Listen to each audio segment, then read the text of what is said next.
আপনি কি শুনেছেন চাঁদপুরের এক গ্রামে নাকি জিন ঘর থেকে শিশু তুলে নিয়ে হত্যা করেছে?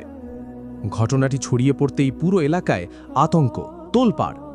কিন্তু থামুন, এই ঘটনা কি সত্যিই জিনের কাজ, নাকি এটা শুধুই একটা গুজব? প্রিয় দর্শক, ইসলাম আমাদের অন্ধভাবে কিছু বিশ্বাস করতে শেখায় না, বরং বলে যখন কোনো খবর তোমাদের কাছে আসে তা যাচাই করো। জিনের অস্তিত্ব অবশ্যই আছে, কোরআনে স্পষ্ট বলা হয়েছে। কিন্তু গুরুত্বপূর্ণ বিষয় হল, জিন কখনো নিজের ইচ্ছায় মানুষের ক্ষতি করতে পারে না।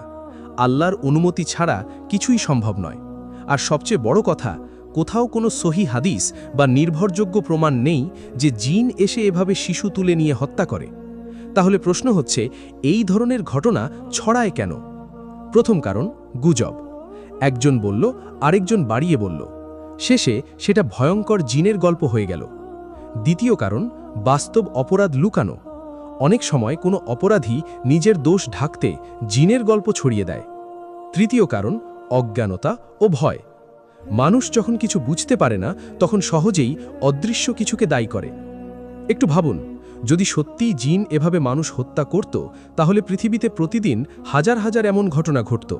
কিন্তু বাস্তবে কি তা হয়? না। ইসলাম আমাদের কি শিক্ষা দেয়?